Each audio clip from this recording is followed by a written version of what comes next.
여러분 안녕하십니까? 오늘은 잠시 전 본방에서 모셨던 박정화 전 청와대 대변인 모시고 정치 현안 자세히 짚어보겠습니다. 죄송합니다. 오래 기다리셨습니다. 아닙니다. 이 정책이 재미없는데 계속 그런 얘기 해봐요. 정치의 계절이니까요. 아 그래? 아까 그 연장선상에서 좀 여쭤보고 나는 자 지금 관심사가 굉장히 어떤 홍준표 후보가 맹추격을 하고 있습니다. 어떤 현상이라고 보시는 건 맞죠? 지표로 나오잖아요. 예. 현상은 현상인 것 같아요. 예, 그러니까 의미 있는 현상이죠. 그러니까 의미란 건 어떤 잘했다 못했다의 의미가 아니고 어떤 그러니까 지표의 변화로 그렇죠. 의미 예. 있는 현상이라고 보여져요. 그러니까 예. 아까 말씀드린 것처럼 이게 어제 KSOI 조사에서 4.2% 예, 오차범위 내죠. 굉장히 예. 좁아졌는데 그 전에 조사도 일부 두세 건이 그 굉장히 많이 이게 추격하면서 예. 범보수권 내에서 좁혀지는 양상이 보였기 때문에 지금 홍준표 후보의 이 범보수권 내에서의 지지율 상승 의미가 있는 것 같고 아까 말씀드린 것처럼 근데 홍준표 후보가 최근에 특별한 무슨 행보가 보였던 거가 있거나 예. 아니면 이벤트가 있었던 건 아니에요. 그러니까 제가 볼 때는 윤석열 후보로부터 실망했던 몇몇 일부 보수층 그다음에 일부 젊은 층들이 지금 잠깐 거기 이제 머물러 있는 것 아닌가. 예. 그래서 오히려 원래는 뭐 최재형 후보한테 갈 수도 있다. 아니면 또 다른 후보한테 갈 수 있다. 이렇게 예상을 했었잖아요. 근데 의외로 홍준표 후보한테 가서 좀 머물러 있는 듯한 그렇죠. 현상을 보이고 있어요. 머물러 있다는 걸 왜? 자꾸 강조하시는 거 보니까 아니요. 꼭 그런 건 아니에요. 꼭 그런 건 아닌데. 이게 답이 어떻게 될지 모르겠어요. 아 그리고 아니, 예. 우리 다 알지만 예. 홍준표 후보님 괜히 뭐 또 가다 말씀 잘못하면 이거 다 와장창 되기 때문에 아니 머물러 있다는 걸 굉장히 강조하시네요. 예? 어디로 갈 것 같아서 자꾸 머물러 있다고 말씀하시는 거예요? 아니요 그건 아니에요. 누가 되든 간에 저는 예. 뭐 훌륭한 후보가 나왔으면 하는 바람이 예. 있으니까 홍준표 후보는 훌륭한 후보가 아니신가요? 뭐지? 훌륭한 후보죠. 예. 그런데 거기 왜 언중을 제가 이렇게 짓궂게 여쭤봤냐 하면은 지금 정권 교체를 바라는 유권자들의 어떤 그 희망이랄까요? 이런 걸 이렇게 언뜻 들여다보면 윤석열 후보한테 어떤 몰렸던 그 지지세가 정권 교체 불안하다 이런 어떤 실망감이 있는 것 같아요. 그래서 이 표가 이제 찾아야 되는데 갈 곳을 그게 홍준표 후보한테 몰린 건데요. 그렇다면 아까 기동민 의원 저는 그 분석에 저는 어느 정도 동의하는 게 홍준표 후보 하기 나름이다 이 얘기가 그렇다면 정권 이게 이제 한번 왜 추세선이 꺾이면 확 꺾일 수도 있지 않습니까? 그렇죠. 그런데 지금 그렇게 막 급속하게 꺾이지는 않는 이유가 정권 교체를 바라는 야당 지지층이 홍준표 후보가 정권 교체가 가능할까 이걸 갸우뚱하고 있는 것 같습니다. 보니까 지금 현재 아까도 제가 아직은 내년 3월 9일까지 캠프는 굉장히 시간이 없다고 생각하면 막 급하게 가고는 예. 있지만 국민들한테는 대선이라는 게 이제 시작이 됐지 예. 체감상으로 내일 이렇게 안 잡히는 상황인 것 같아요. 예. 현재 여도 그렇고 야도 그렇고 지지의 가장 큰 요인은 본선 경쟁력. 예, 제가 볼 때 그렇죠. 본선 경쟁력이에요. 예. 그러니까 지금 이재명 지사가 여권 내에서 굉장히 부동의 1위를 달리고 있고 중간에 예비경선 끝나고 난 다음에 이낙연 대표가 잠깐 올라갔었잖아요. 급 상승. 지금 홍준표 후보랑 같은 현상이랑은 할 수는 없지만 어쨌든 지표상으로 의미 있게 쫓아갔었어요. 그러다가 이제 주춤했던 건 뭐냐면 이후에 이제 양자 대결 구도 막 이런 것들이 막 나오면서 그리고 네거티브 영향도 있었고 뭐 이러면서 이제 주춤했는데 그리고 지금은 다시 좀 벌어지는 양상을 보이는데 지금 야권도 사실은 여권은 정권을 유지할 수 있는 우리의 본선 경쟁이 제일 높은 후보가 예. 누구냐? 야권도 마찬가지. 이 정권을 교체해 줄 수 있는 그렇겠죠, 우리의 당연히. 메시아는 예. 누구냐? 예. 이거거든요. 여기에 윤석열 총장이 검찰총장 시절 그 다음에 중간에 이제 그만두고 나와서 정치권에 들어오면서 지금까지 윤석열 후보가 그래도 가장 좋은 후보 좋은 대항마다라고 생각을 하고 있었는데 그에 대해서 약간 실망한 층이 이제 부스러기처럼 흩어져 나온 거고 여전히 아직은 그 대세가 어디로 갈지 몰라서 헤매고 있는데 뭐 경선 이제 내일부터 시작이 돼가지고 어떤 후보가 갑자기 도드라지거나 정말 저 후보가 괜찮다라는 상황이 온다면 저는 이 지지율은 얼마든지 충족할 수 있다고 봐요. 그리고 이게 아마 홍준표 지금 전 범보수뿐만 아니라 전체 후보를 쭉 이렇게 나열하면서 지지율을 봤을 때는 홍준표 후보가 아직은 높게 안 나오니까 지금 8%에서 12, 13% 사이 뭐 이런 나오는 것 같은데 이낙연 후보 했던 것처럼 어디선가 조사기관이 이재명 지사와의 양자구도를 가정한 예. 조사 결과가 이렇게 나오기 시작한다. 이러면은 굉장히 그런 나비 효과도 생길 수 있을 그렇겠죠. 거고요. 예. 그런데 거기까지 이 홍준표 후보의 상승세가 갈 수 있을까? 그러니까 예. 의미 있는 양자구도의 조사를 할 만큼 있을까 하고는 그건 기동민 의원 얘기에 예. 동의합니다. 홍준표 후보가 얼마나 소구력 있게 할 수 예. 있느냐에 달린 문제다라고 보여져요. 그런데 이게 어떤 꼭 역선택의 문제가 아니고요. 차라리 홍준표 후보의 그 전투력이나 상품에 대해서는 여당에서도 높이 평가하는 분들이 적지 않습니다. 그러니까 홍준표 후보가 만약 올라오면 대항마로 붙으면은 정말 쉽지 않다는 얘기를 하는 분들도 많습니다. 그 공병력 때문에. 그런데 그 확장성에 대해서는 의견이 갈리고요. 어떻게 보세요? 확장성에 대해서. 확장성에 대해서는 좀 개인적인 이제 예. 지금부터는 해석이니까 확장성에 대해서는 홍준표 후보가 다른 후보보다 확장성이 넓다? 예, 호남의 사유라서 예, 시원해서 예. 그렇게는 동의하지 예. 못해요. 오히려 홍준표 후보의 확장성은 다른 후보보다 좀 좁게 돼 예. 있는 것 아닌가 싶은 생각이 들고 예. 저도 사실은 이제 강원도 원주의 예. 당협위원장인데 당원들 얘기 좀 들어요. 네. 그다음에 서울에 지금 강원도 민심은 원내위원장 어떻습니까? 좀 들어요. 예. 홍준표 후보에 대해서는 이게 이거는 그냥 그 뭐라고 해야 되나 뇌피셜 뭐 이런 예. 거니까 시원시원하다. 예. 아 역시 저기 윤석열 후보가 어정쩡한 예. 면이 있는데 아쉬운 면이 있는데 그래도 우리 홍카콜라가 시원해. 예. 뭐 이런 말씀들이 많아요. 아, 그렇다면 그래요? 예.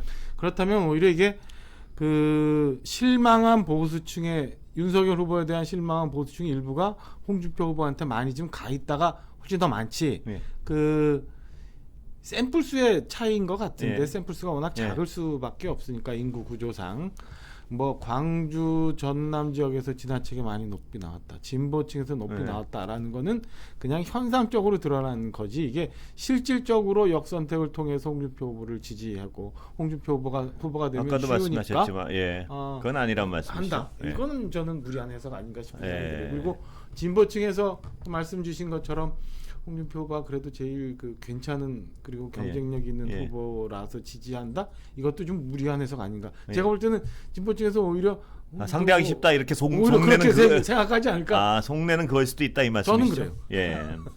그런데 이게 이제 아까 저는 기동민 의원 말씀 중에 두 개가 잠깐 듣고 나서 그럴듯하다라고 생각했던 게 하나는 토론회를 하면은요. 토론회를 하면 윤석열 최재형 후보의 지지율, 최재형 후보는 뭐 지금도 지지율이 없으니까요. 윤석열 후보의 지지율이 급락할 것이다. 이렇게 예상하는 분이 적지 않습니다. 왜냐하면 지금까지 어떤 윤석열 후보의 발언들을 보면 굉장히 어떤 위태위태한 발언이 많았고 실수도 많았고요. 그런데 토론이란 건 정말 그건 본 게임 아닙니까?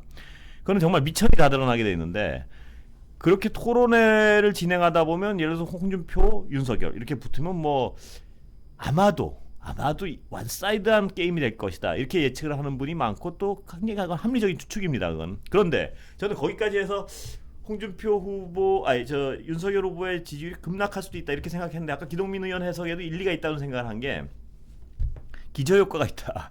누구도 윤석열 후보가 토론을 잘할 거를 기대하지 않는다. 그래서 어느 정도면 될 거다. 그래서 그 지지율의 어떤 단단한 정권 교체를 바라는 어떤 그 야당 지지층의 표가 대안을 확실히 못 찾을 때까지는 여전히 단단하게 유지해서 경선 끝까지 갈 수도 있다.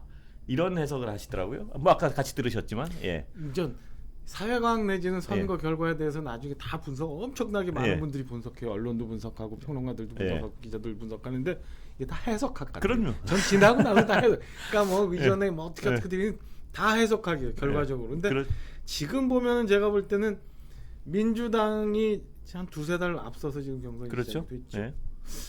굉장히 그 배울 점 내지는 유사한 점이 예. 있다고 보여져요. 예. 그러니까 민주당 예비 경선에서 사실은 토론회를 시작하면 그때는 뭐 이재명이 지금 1위를 달리고 있는 이재명 후보가 토론을 워낙 잘하니까 예. 뭐 그런 건 없었습니다만은 처음엔 별 관심이 없었어요. 예. 그러다 의외로 바지 발언, 예. 바지 논란 뭐 이런 거 나오면서 반 이재명이 전선이 구축이 되면서 이낙연 후보가 그 피치를 올려요. 예. 그래서 흔들리는 지점이 있었지만은 그리고 이 후보가 갑자기 올라오긴 했습니다만은 결국에 지금 다시 예. 제자리 가는 예. 거거든요. 그건 아까 얘기한 것처럼 저도 어차피 본선 경쟁력에 가 있다고 봅니다. 예. 숙제는.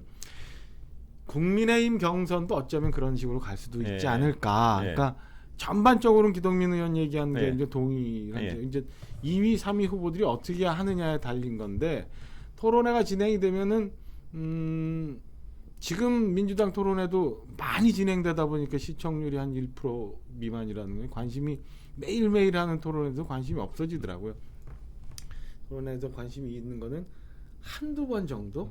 그러니까 초기 한 두세 번의 토론회, 그렇겠죠. 그다음에 중간에 이슈가 생겼을 때 토론회 뭐 이런 건데 여기에 뭔가의 말실수나 아니면 윤석열 후보가 제대로 대처하지 못하는 지점이 있어서 지지 기반이 흔들리는 상황은 올 수도 있는데 예.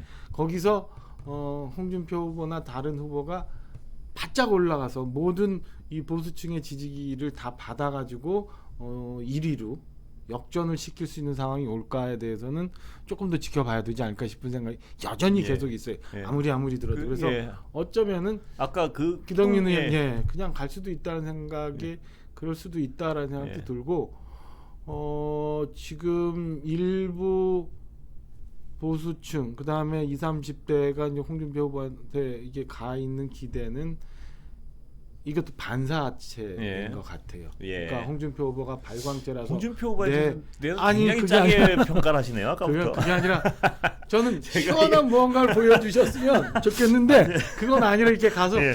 이게 반사체로는 예. 이제 어. 크게 뒤집을 수 근데 있는 상황까지 올 홍준표 수 있을까? 후보가 뭐 이렇게 이 뭐랄까 이런 표현이 좀 뭐 결례일지 모르겠는데 쌈딱 아닙니까? 굉장히 그렇죠. 시원시원한 쌈딱이잖아요. 홍카콜라 뭐.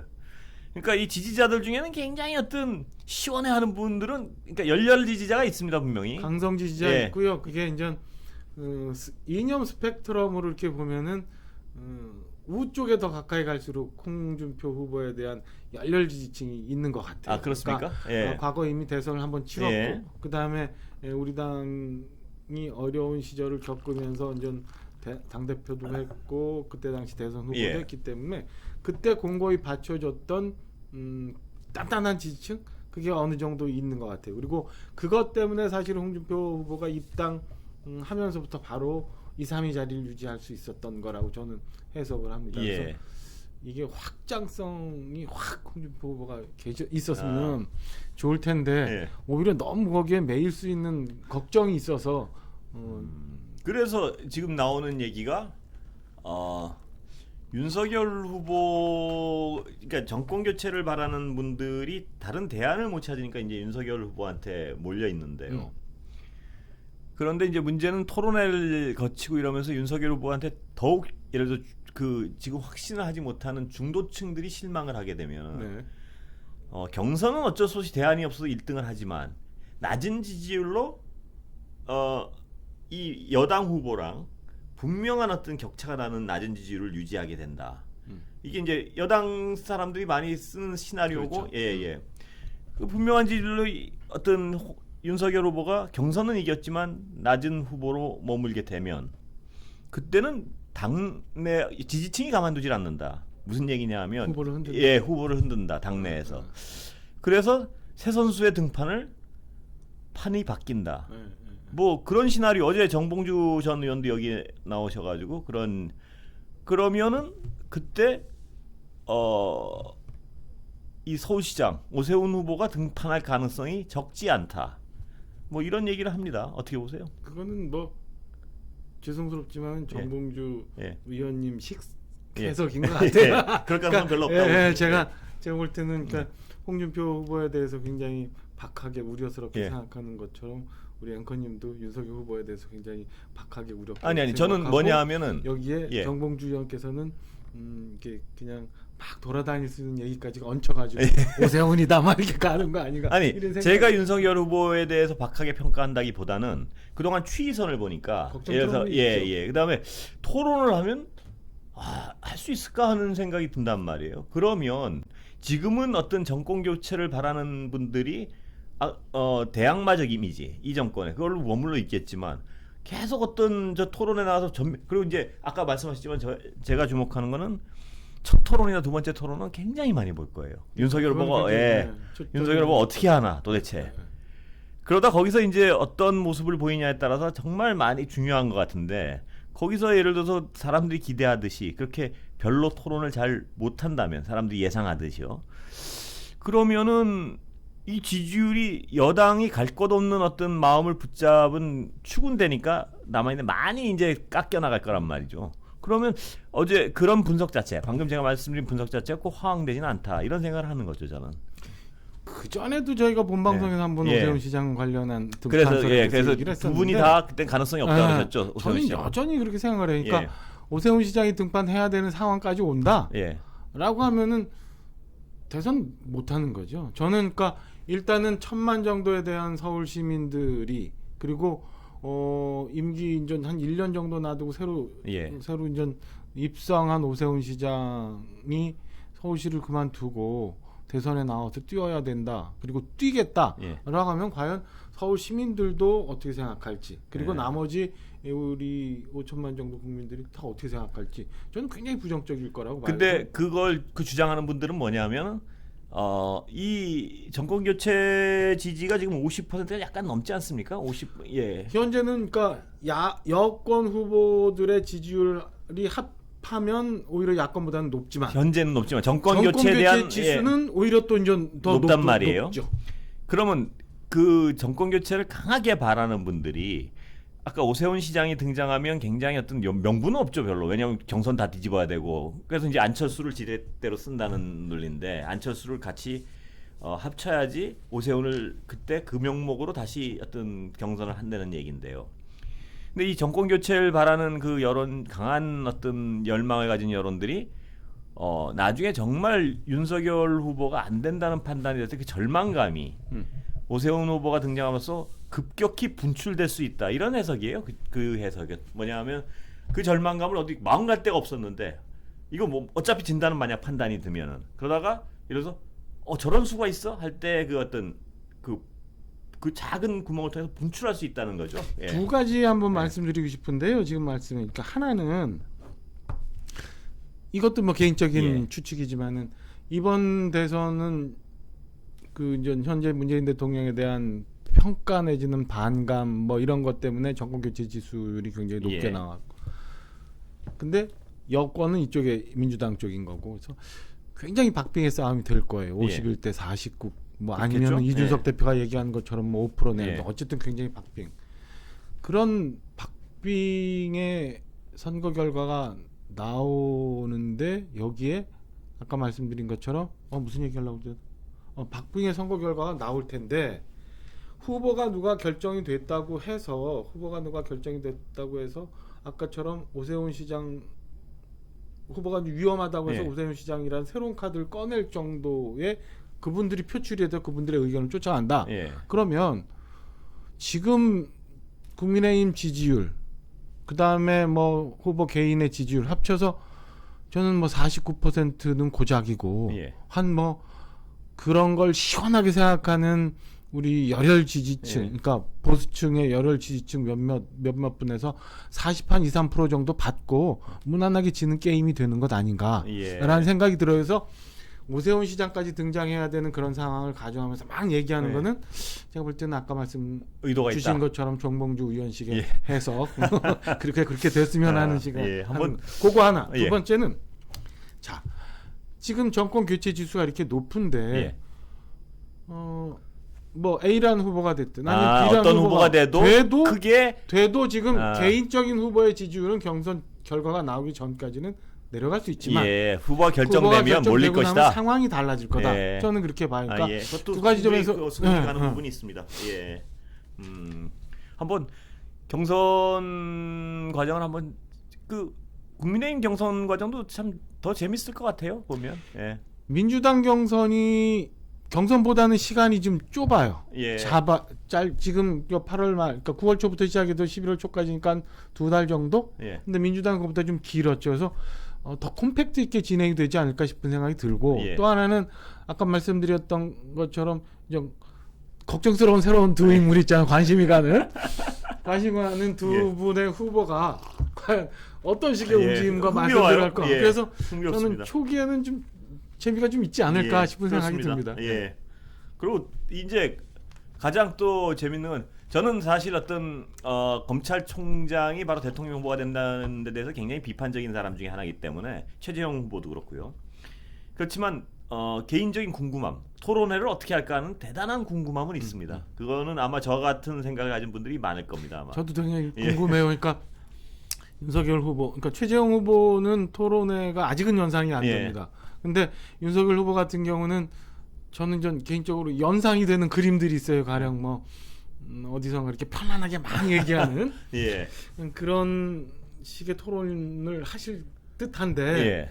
그리고 중간에 가다 보면은 본인의 그런 모습들이 나타날 그렇죠. 텐데 아무리 네, 토론회라는 게 처음에 나타날 수밖에 없죠. 시작을 하더라도 그게 국민들한테 얼마나 네. 어떻게 비춰질까 그리고 평가가 어떤 식으로 나올까 저도 굉장히 못내 궁금합니다. 예, 궁금합니다. 정말, 정말 어떤 근데 이제 아까 제가 딱 공감한 부분은 뭐냐면 지금까지 기자들과 우연히 만나서 사고가 날 때 있지 않습니까? 네. 그 발언 실수 이런 네. 게 그 말씀에 윤 전 총장 말씀의 어떤 그 기류가 어떤 느낌이 들었냐면 저는 정제되지 않았다는 뭐 정제했다 이걸 다 떠나서 주변에 있는 보수 아저씨들하고 술 한잔 먹으면서 들은 얘기를 그냥 툭 꺼낸 듯한 그러니까 그런 느낌이 많이 들었어요. 그러니까 주변 동네 보수 아저씨들이 술 한잔 먹으면 윤 총장님 뭐 이건 이겁니다 하면 그걸 전달하는 듯한 뭐냐 정책에 대한 깊은 고민 없이 이게 어떻게 읽기가 고민 없고 그게 그런 그렇죠. 느낌이 좀 들었어요. 근데 그게 근데 하루 이틀 안에 뭐 학습을 통해서 그게 나오지는 않을 것 같단 말입니다. 그 정책에 대한 깊이 같은 게. 그렇죠. 예. 근데 이제 토론회 과정을 좀 봐야 되는데 예. 그 전에 일 실수한 예. 건 말씀하신 것좀 그런 게 있었어요. 그러니까 당신의 생각이 뭔지는 알겠어. 예, 그러니까 예. 가령 뭐 게임을 개발하는 우리 그러니까요. 친구들 예. 같은 경우는 밤새고 예. 일주일 내내 아니면 한 달 내내 내가 하더라도 이거 마치고 난 다음에 예. 그 다음에 한 2달 어디 가서 놀겠어. 예. 뭐 이런 마음 있는 거 충분히 이해하거든요. 예. 그런 걸 표현하려다 보니까 이렇게 막 나온 것 같은데 예.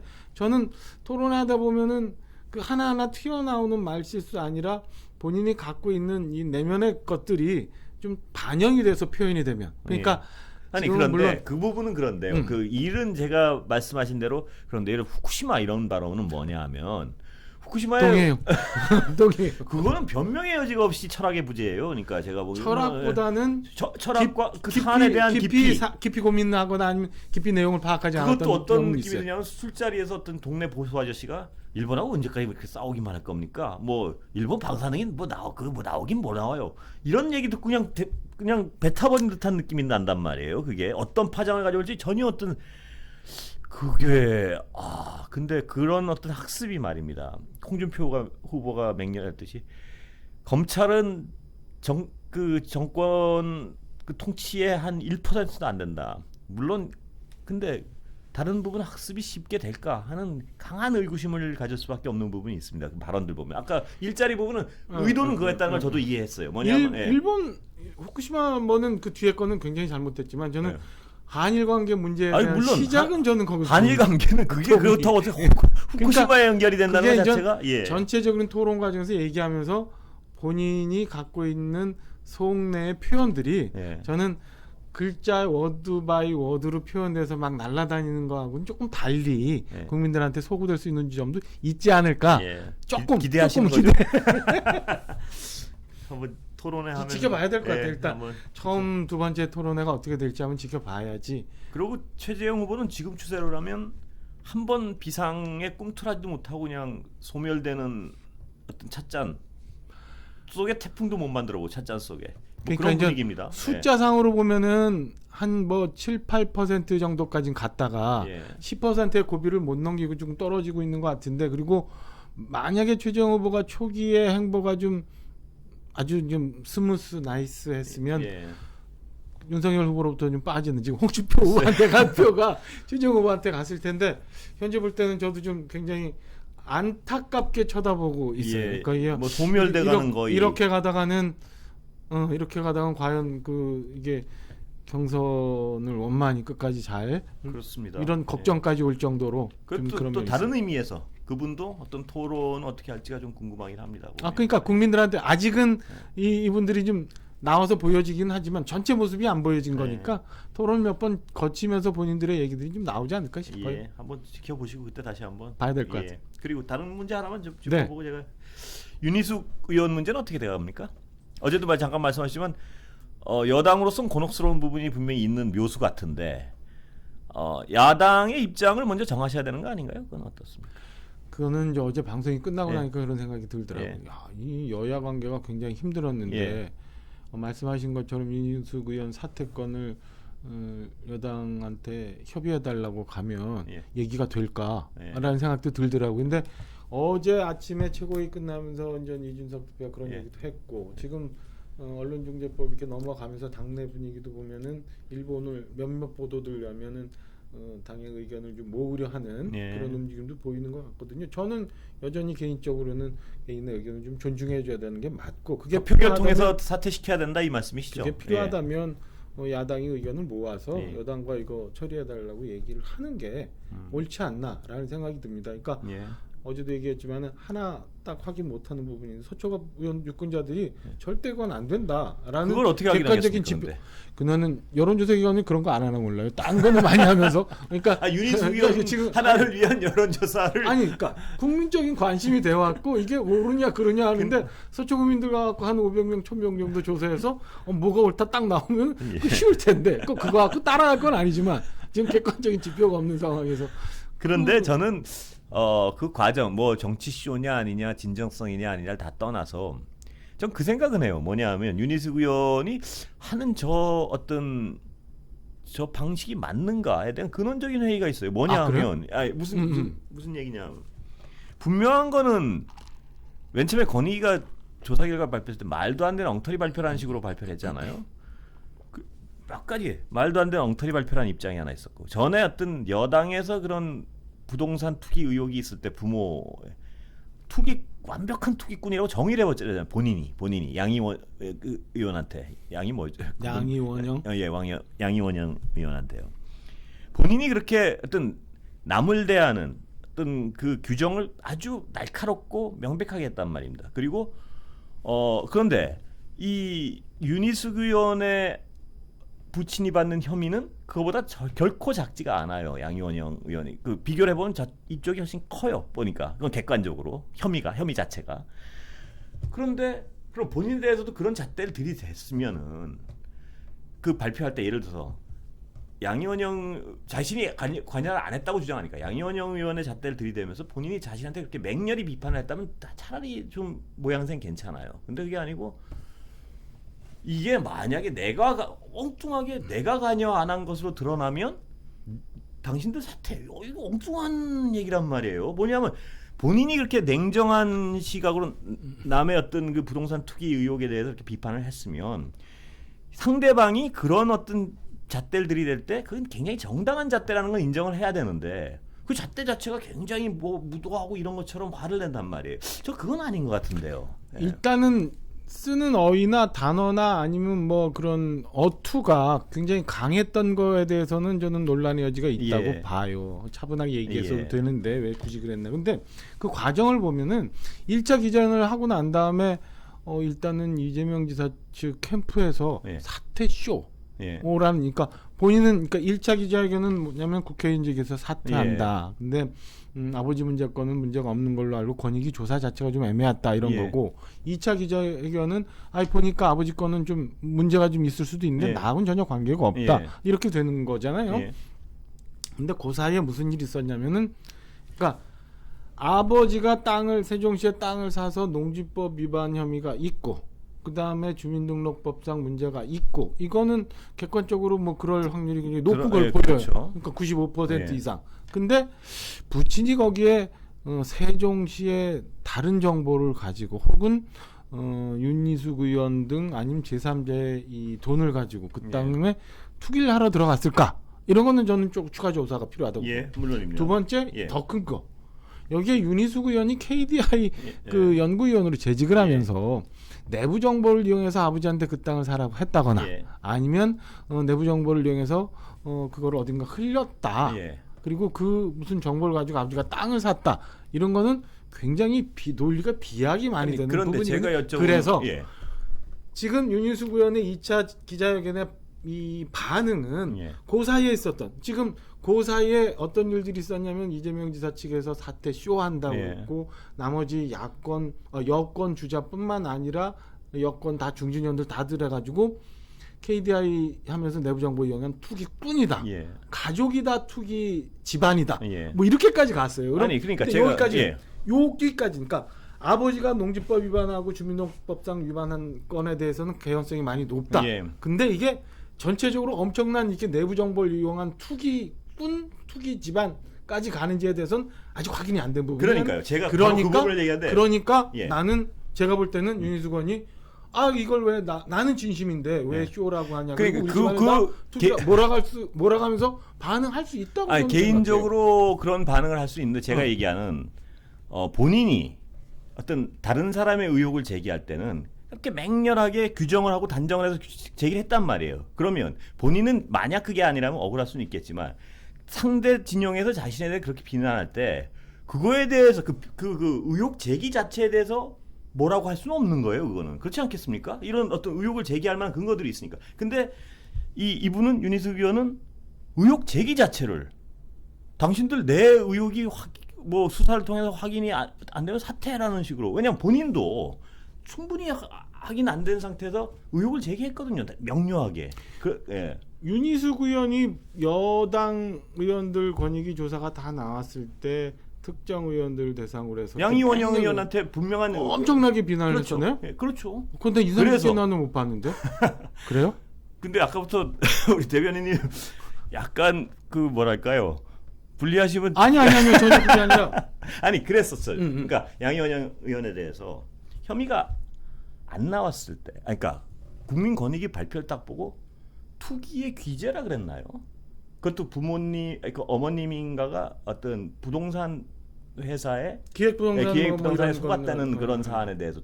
근데 그거를 의원한테 대해서 투기의 귀재인가 해가지고 굉장히 맹렬하게 비난을 했어요. 그렇다면 그때 저는 그때까지만 해도 윤희숙 의원 입장에서는 당연히 의혹 제기할 수 있죠.